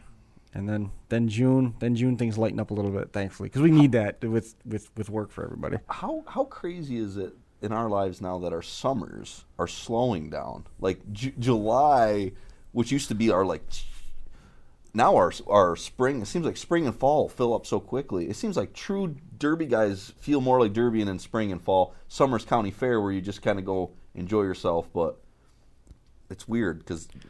We said this was happening. It's the standalone shows that are going to thrive. I agree. We've been calling this shot for a while. A lot of people have. I mean, I'm taking credit for something that's not ours. We've had this conversation on the show early on. Can you imagine? Here's something crazy for you. Count all the live streams that we did last year, and all the live streams that we did before that. The pre-race race, post-race shows. I think we've gone over. We're over 150 episodes now, total. Studio episodes is 122. Nice. We're running down the number one show on Finger Lakes 1, like in rapid fashion. How long has that been out? 4 years. So it's a little bit older than our show, but it's been around longer. But we've certainly been. But they've got some live shows too. I think our core is just getting. We're doing such a good job at getting different places. I think that's what people are really excited about is like, I don't think a lot of guys in New York ever knew what was happening in Utah. I don't think they knew what was happening in northwest Arkansas. I mean, it was cool talking to Zach. I mean, I truly in my head picture fields of fucking Imperials and clamshell wagons. That's what I pictured. He's like, nah, it's not like that down there. But that's how I pictured. When I went to Florida, I said to JC, I go, take me to the old iron junkyards. Let's go right now. And he's like, there are none. And it's like, don't lie to me. Take me to the old iron junkyards. And there's not. it's a dream of mine. When I go to heaven, it's just going to be as far as you can see boxcar Imperials, and then in this row, as far as you can see 67s. I forgot. I was going to tell you a story about you were talking about the junkyard thing. There was a guy that had a 64 Imperial on his trailer, pulls into line to scrap it. Okay? Doesn't get to the scale. He's not up to the fence yet. There's a line. Another guy pulls in next to him. Says, I'll buy that car from you. Yeah, I'll do whatever if you're gonna do whatever it takes. Guy that owns the scrapyard starts losing his mind. Yep. The guy that wants the car starts saying, wait, it's not yours yet. It's still on his trailer. You know, if that's the case, this guy doesn't scrap the car, backs out. We go down the road. I'll put it on my trailer. Absolutely right. Guy goes, no. A fork truck comes flying out of nowhere with the 2 tines and goes right through the windows of the Imperial. They pick it up and they put it in the crusher on the spot. Wow, that's fucking junked it. Asshole. Can you believe? Dude, I'd be mad. I got kicked out of a junkyard years ago for doing that. I bought a little Celica for $60, and the guy was there. Same thing, in line. They were pissed. I bought a derby car for a guy. Yeah, I've seen him get mad about that. But well, I mean, it's their business. I get it. It's their business. I get that. If he was smart, though, he would have said, sir, okay, what were you going to give this guy? I'll give that to you, and I'll pay the guy for the Imperial. No, I'll give you money. Okay, what do you think it's worth? $500? Here's your $500. Here's your $500. And let me go with a $1,000 Imperial. Dude, I would have cried. I would have lost it. Because you know how I am about Imperials. Yeah, I know how you are about anything that involves conflict. I would have been You'd have been doing, but it's an Imperial! I've been still working and trying to be nicer. I do have an anger problem. But sir, that is an Imperial. You're not understanding. You don't understand. You don't understand, sir. I could do this and this and this at Broome County, when in fact you would just get the bumpers wrapped around your head. But you could lie out your teeth at that guy. I would burn it right there in the spot. If they were pulling away in a forklift, I'd throw a match in it. God, that would make me mad. Comes flying out of it. Boom! I'd be so upset. Yeah. Well, you can do that, though. You know, I don't get that junkyard mentality of junking cars that guys want. It's like, you can make more money, but I get the whole, you know, it's a business, and there's title laws and stuff like that they have to comply with. And if somebody pulls a move, and they, you know what, they get this thing home, and it still is awful nice, and maybe it's too nice to rack, and maybe I can get it back on the road or drive it for a summer before I derby it. They put it back on the road. And then we've got the salvage title, blah, blah, all that other stuff. They could get in a ton of water, a ton of hot water. At least New York-wise. I agree with that. But, you know, it's if you own a junkyard, let's be honest, you're old school probably. And, you know, it's like cash is king. And, well, let's be honest. I mean, you know, I suppose junkyard guys, they're like derby guys. Because when someone says to me, that car's too nice to wreck, I go out with my hammer and start hammering on it in my yard. So I understand that, kind of. Because like, go wreck that. It's, like, okay, it's too nice to wreck now? What do you think now? How about now? It's going in the garage right now. I'm stripping it. You know, I hate that, but I guess I understand. Josh had a car that he had intentions of putting on the road one time. And somebody came over to his house and started bugging him about buying it. You ever told the story on the show? No, the hammer, the ball peen hammer story? No. Josh was gonna put this. I want to say it was either a Cadillac or it was a Shocker. I can't remember which one now, because you had a pile of, and then you had a Cadillac that was on the road for a little while too, and I don't remember which car it was. But this car was too nice to smash. He wasn't gonna wreck it, but then he got it in his head that he was gonna drive it for a year and smash it the next year. And somebody starts arguing with him about it. They want to buy it because they want to save it and they want to put it on the road. And he goes, you know what? I don't care what you think. This is my car, and I'm gonna smash this car. And they start badgering him about it. This is a car that he has on the road. There's license plates on it. He goes in the garage and he gets a hammer and he starts drubbing it in his hand, talking to the guy. The guy goes, I'll pay the money. I'll pay whatever you want. And he goes, are you gonna pay for it now? And he smashes the 2 headlights out of it. Then are you gonna pay for it now? This is from a movie. And then he smashes the side mirror off it. Are you gonna pay for it now? What is wrong? Because this is from a movie. No, you told me this story. No, we were in Minnesota. I must have been drinking. Well, here I'm thinking that you're like one of the. So this isn't a real story? No. You told me I'm not a Billy Badass like that. It could have been. I might have been drinking. I don't know. One time, here's a true story though. I had a Chevy Caprice. I was being. Maybe it was Ben telling the story, and you said you wanted to do that. It could have been. Was that Ben. it? No. I could have sworn. You remember it, right? I don't, but we know my memory's off. No, but one time I had a Chevy Caprice. I was a pizza guy. And I went and got a new car, a truck or something, and I was going to derby the car. And my mom was saying, well, your brother needs a car just let your brother have it. Sell it cheap to your brother, you know. So I say to my brother, 500. My brother's like, no, 200. And I'm like, no, 500. 200. Well, I had this old 74, like a 74 Olds two-door. So I just went outside. I just blistered that Caprice right in the back corner.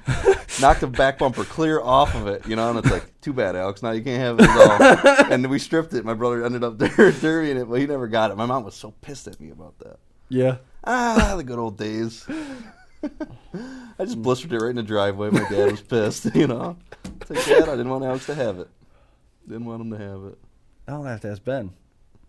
I don't remember that. You remember that story? No, but that's from a movie, I think. I don't think so. Damn. I don't think it's from a movie.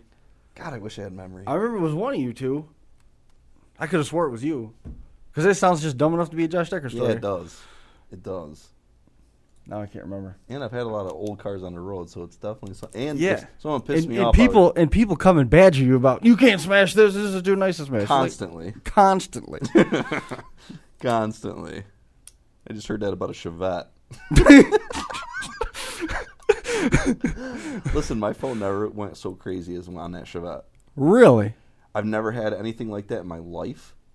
My phone went so fucking bonkers. At least 30 messages. Then guys, when I said sold, guys are saying they'd pay more money. No, 400. No, 400. I'll bring it back. It's like, no, guys, I already sold it to the guy. I couldn't believe it for a junk Chevette. What was the motor that they wanted? No, it didn't run. Oh. They got it running, but no, it was, I don't know. A rear-wheel drive Chevette. I got it for $100. I stopped on it. I seen the guy pulling it with a tractor, you know, so it's like, what are you doing with that? I'm going to get rid of it. It's like 100. Okay, fair. So I went back and got it. I put it on Facebook as I drove home. I sold it before I got home. That's awesome. My Facebook was like, ding, ding, ding. I had to have my kid read them out loud. My kid was just reading them out loud while I was driving home. I never had anything like that. Chevette. Wow. I put Imperials on, Cadillacs, Impalas, Shockers. No, Chevette. Chevette is whatever. How are the bumpers on it? Maybe Junk. that's the hot new bumper. Junk. Maybe. There wasn't nothing worth $1 on it. 13-inch tires, little 4-banger automatic. It's like, we could pick it up. I mean, it was light. Brian could pick it up by himself. Brian couldn't get in it. Brian couldn't get in it. And I'm pissed at Brian. I brought his whole pallet of Girl Scout cookies here. They're all in the back of my truck. How are we going to get it out of there? We're gonna shovel them by hand. Offload them one We got 37 cases of Thin Mints. He had a bunch of peanut butter tag-alongs, and I had to bring them up. He didn't even show up. That is probably the first and only time on the Crash Course you will hear the phrase peanut butter tag-alongs. That's what they're called.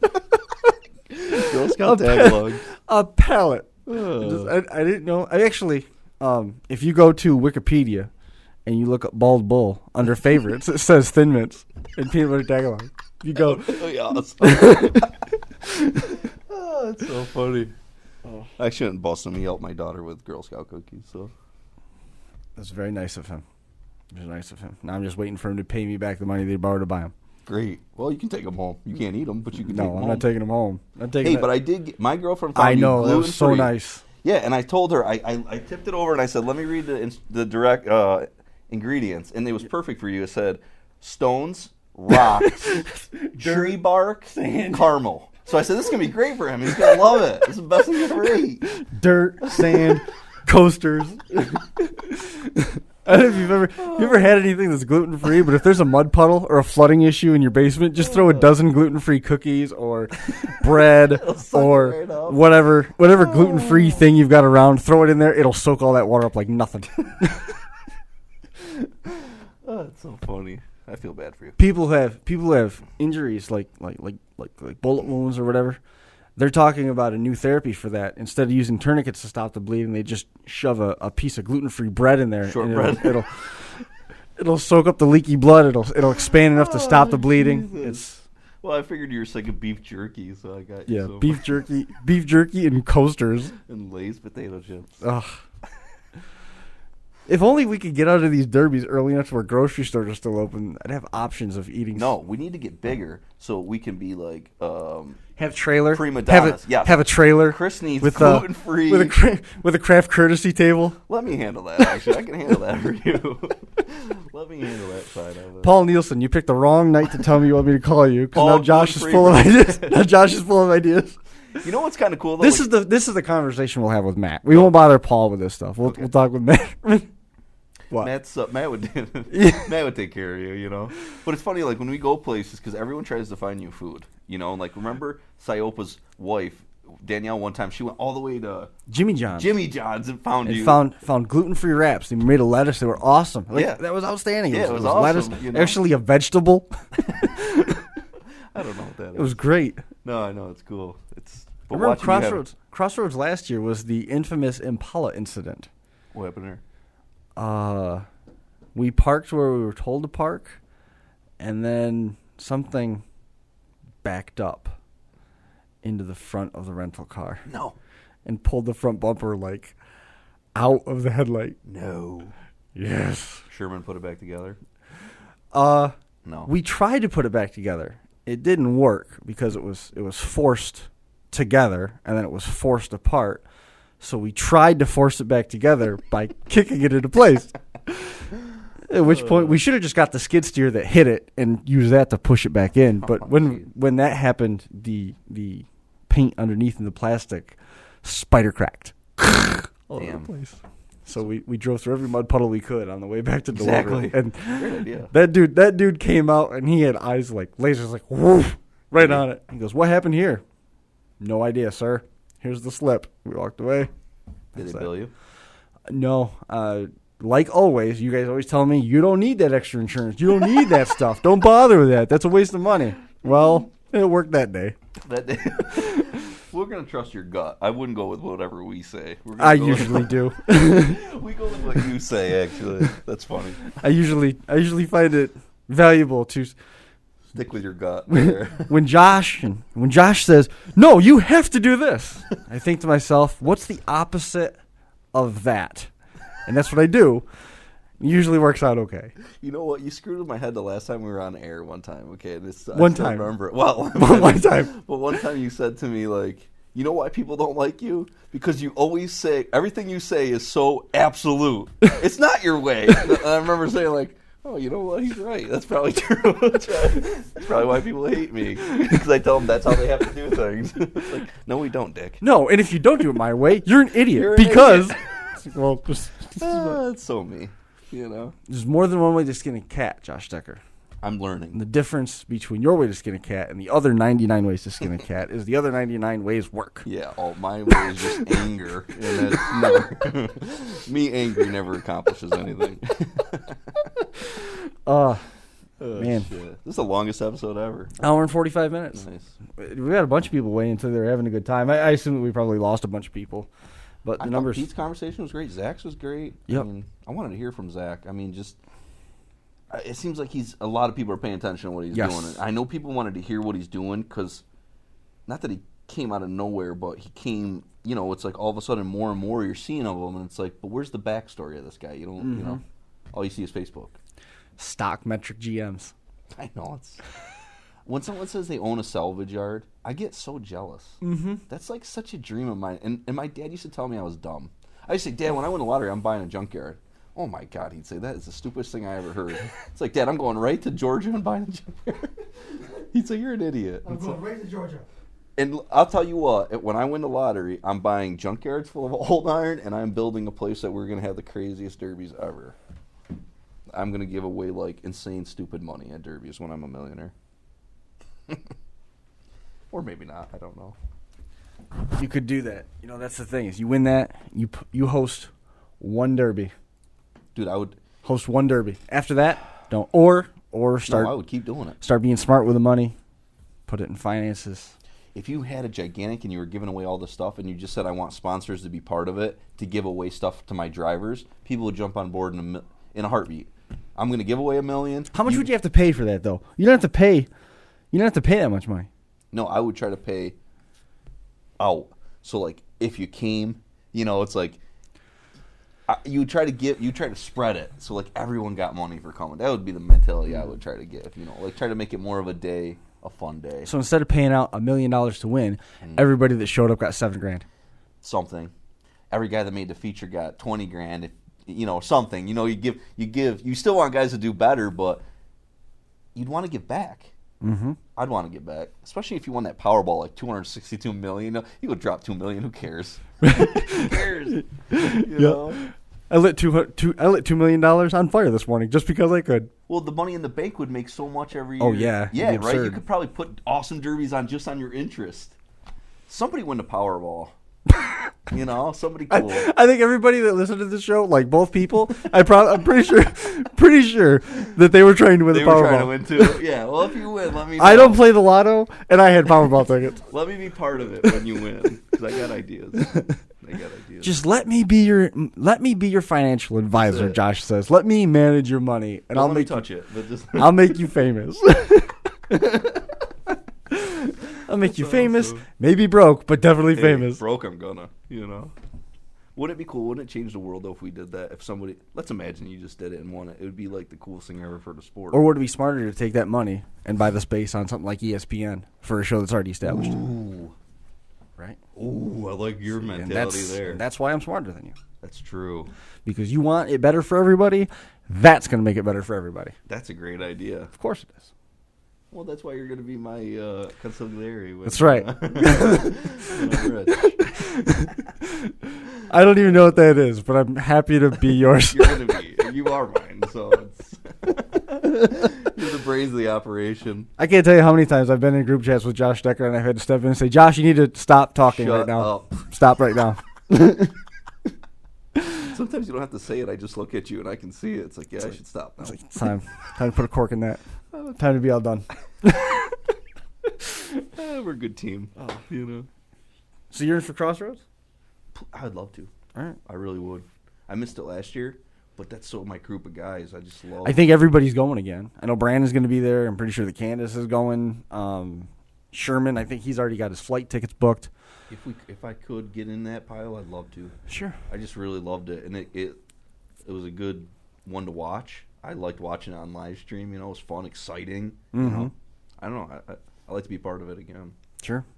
I'm more than happy. For some reason, them guys in Minnesota, every time we show them video, they really put on good derbies. You know, we've never had really any. I don't think it has anything to do with us. All the derbies that are out there are generally good ones. Yeah, they are. You know, that everybody drives hard. Yep. They just turn stuff into dust. Yep, and they still like old iron. They still bend. They're still building stuff that bends, you know. Mm-hmm. I think that's more of our areas. And it's almost like our area where if you're a bagger, people get mad. So it's like, I kind of like that as a fan. You know, it's like drivers make each other drive fast because if not, you have to hear it all night. Like, God, you were bagged all night long. You know, no driver likes to hear that. No. Well, some do. Some do. Not out in Minnesota, though. Nope. Well, they got the golf podcast coming in here, I think, at 8:30. So in order to get this thing loaded and finished, we got to probably start thinking about getting out of here. I got to go home. Yeah, you got to go home. I got to get up early. It is just about past your bedtime. For that thing called work. Yep. I just don't know why I have to do it. I'm so sick of it. I haven't been able to crack that nut for you, too. I'm so sick of it. Trying. I think that's going to do it for episode number 122 of the Crash Course. We appreciate everybody coming and hanging out with us here tonight. Extended edition of episode number 122. Good conversations. Thanks for joining us tonight. Special thanks to Pete Hansen and Zach Riggs for coming and chatting with us. Good perspective on things. Keep it in mind, Derby season's right around the corner. We're looking at Freedom Hall, Razorback, and Capital Carnage is going to be here before you know it. That's going to do it for this edition of the Crash Course. We'll see you right back here again next Monday.